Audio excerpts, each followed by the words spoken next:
Halo semuanya, selamat pagi, selamat sore, selamat siang, selamat malam. Perkenalkan sebelumnya, nama saya Joyce Tirza Natasha Hermanto dari kelas 11 SO1 nomor absen 17. Pada kesempatan kali ini saya akan membahas dari mata pelajaran Sosiologi Bu Vero tentang bab konflik, dan saya akan membahas tentang konflik Desa Wadas, atau bisa juga disebut dengan konflik Bendungan Bener. Maka dari itu, tidak usah berlama-lama lagi, kita akan langsung bahas ke kenapa sih kok bisa ada konflik ini, dan di mana konflik ini, kapan gitu kan. Buat yang penasaran, langsung aja nonton. Selamat menyaksikan. Jadi, konflik Wadas. Konflik Wadas ini tuh awalnya sengketa agraria dan juga lingkungan. Terjadi di wilayah Desa Wadas, yang dimana tempatnya ini berada di Kecamatan Bener, Kabupaten Purworejo, Jawa Tengah. Oke. Nah, konflik ini tuh merupakan sebuah rencana pemerintah pusat buat membangun yang namanya Bendungan Bener. Jadi bendungan ini tuh ditetapkan sebagai salah satu proyek strategis nasional, atau bisa juga disingkat dengan PSN, dan berlangsung cukup lama ya, berawal dari tahun 2017-2018. Jadi ketegangan atau akar masalahnya mulai berawal dari tahun 2018 ketika terjadi sosialisasi pembangunan bendungan dilakukan. Nah, meskipun bendungannya ini sendiri nggak dibangun di Desa Wadas, atau Bendungan Bener ini tuh aslinya nggak dibangun di Desa Wadas, tapi Desa Wadas dipilih jadi lokasi penambangan batu andesit quarry seluas 124 hektar yang akan digunakan sebagai material dari fondasi bendungan tersebut. Jadi kenapa kok Desa Wadas ini terdampak? Karena di Desa Wadas ini kan lingkungannya masih asri, masih hijau gitu ya. Jadi kualitas SDA-nya juga masih terjamin. Nah, pemerintah tuh melihat kalau di Desa Wadas batu andesitnya ini masih banyak. Sedangkan Bendungan Bener ini butuh yang namanya batu andesit, karena kita tahu sebuah bendungan yang kuat itu harus punya struktur atau material yang kokoh karena menahan berjuta-juta ton air gitu. Maka dari itu Desa Wadas dipilih buat ditambang batu andesitnya. Nah, masalah utamanya muncul karena perbedaan cara pandang dari pemerintah nasional maupun bagi warga Desa Wadasnya yang tergabung, khususnya yang tergabung di Gempadewa. Warga Wadasnya itu tergabung di Gempadewa. Nah, Gempadewa ini apa? Gempadewa adalah gerakan masyarakat peduli alam Desa Wadas. Jadi orang-orang, isinya sekumpulan orang-orang yang menolak penambangan batu andesit di Desa Wadas mereka. Bagi sebagian warga, penambangan ini tuh bisa merusak sebanyak 28 titik mata air yang ada di Desa Wadas. Selain merusak titik mata air, mereka tuh kan di sana banyaknya itu memiliki mata pencarian sebagai petani, yang dimana kalau dijadikan penambangan tentunya bakalan rusak gitu mata pencarian mereka, dan juga mereka kehilangan identitas mereka sebagai petani. Otomatis ya mata pencariannya mati gitu. Mereka nggak bisa bekerja lagi, nggak bisa memenuhi kebutuhan sehari-hari melalui kegiatan bertani mereka. Nah, mereka tuh lebih banyak bertani di pertanian karet dan cengkeh. Dan juga dalam hal ini itu terlihat kalau hubungan dari pihak-pihak ini tuh cukup tegang ya, dari pemerintah dan juga warga Desa Wadas sendiri. Karena warga Desa Wadas ini dinilai kalau mereka tuh menghambat pembangunan bendungan Wadas, padahal mereka kan cuma pengen melindungi mata pencarian mereka gitu. Dan juga mereka tuh menolak karena mereka tuh tidak dilibatkan sejak awal, tiba-tiba sudah dikasih keputusan final sama pemerintahnya. Jadi mereka tentu saja menolak dan membangun Gempadewa. Nah, ketegangan ini tuh memuncak di tahun 2022, khususnya di bulan Februari, ketika terjadi pengukuran lahan di Desa Wadas untuk dilakukan tahap selanjutnya, yaitu penambangan. Jadi Kenapa kok konflik ini paling puncaknya ya? Karena di konflik ini di Februari 2022 itu terjadi penangkapan atau istilahnya seperti kekerasan dari aparat-aparat kepolisian. Loh, kenapa kok ada aparat kepolisian? Karena aparat kepolisian ini ditugaskan oleh pemerintah untuk mengawal jalannya pengukuran lahan di Desa Wadas. Jadi sebelum ditambang, lahan mereka tuh diukur dulu. Kira-kira batu andesitnya di sini, sekitar sini gitu. Nah, mereka itu banyak yang ditangkap ya. Warga-warga Wadas itu banyak yang ditangkap sama aparat pemerintah, kepolisian ya. Karena mereka tuh dinilai menghambat jalannya pengukuran atau jalannya penambangan batu andesit untuk bendungan bener.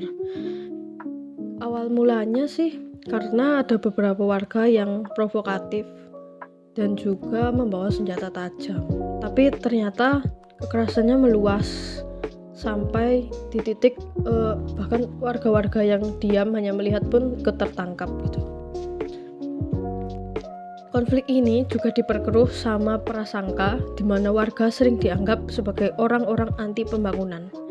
Sementara warga itu juga mencurigai kalau adanya manipulasi sebuah izin lingkungan demi keuntungan dari pemerintah.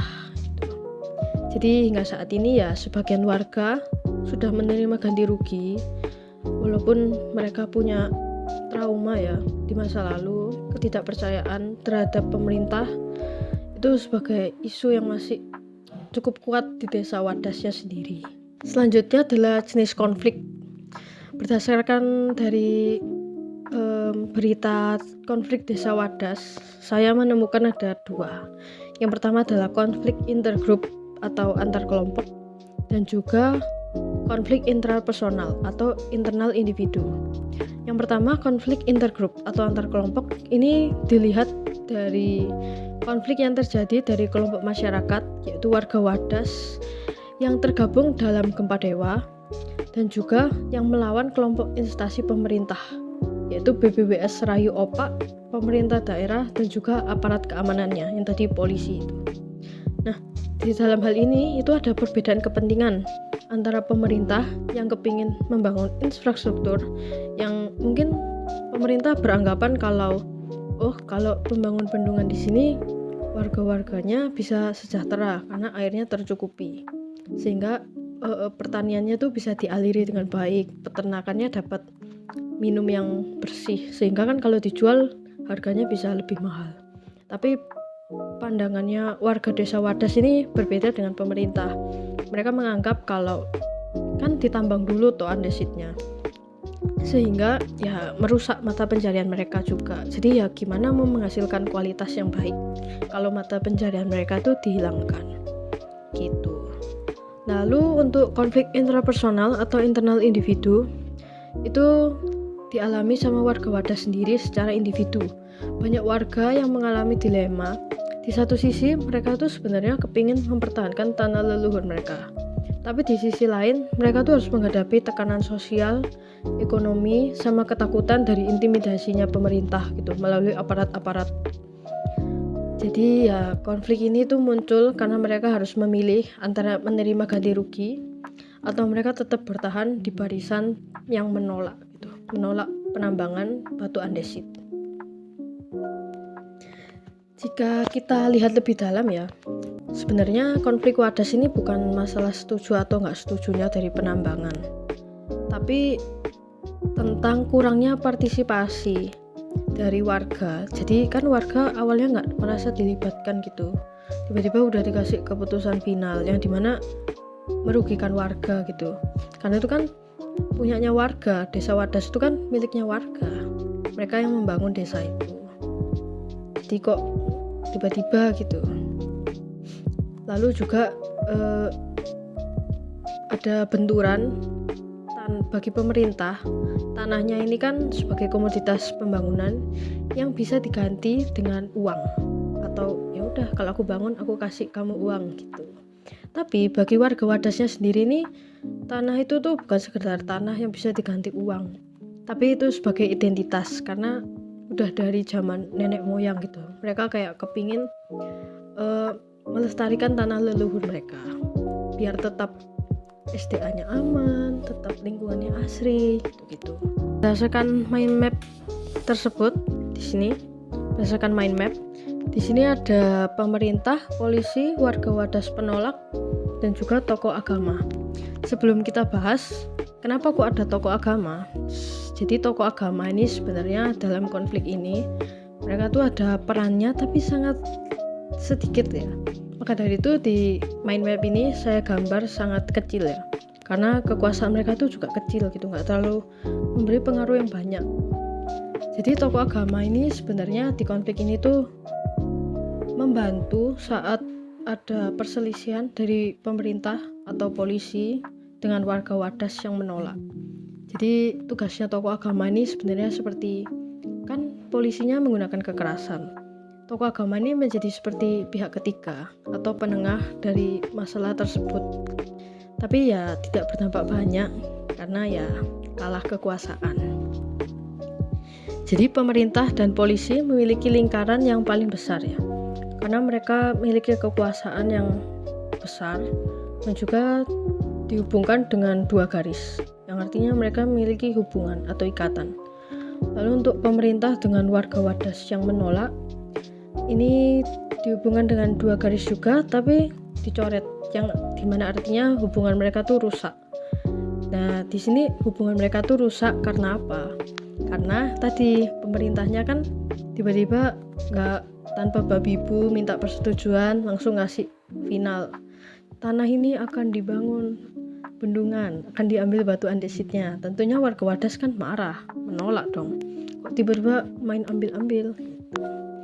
Nah akhirnya hubungan mereka jadi rusak, warga Wadas sudah nggak percaya sama pemerintah.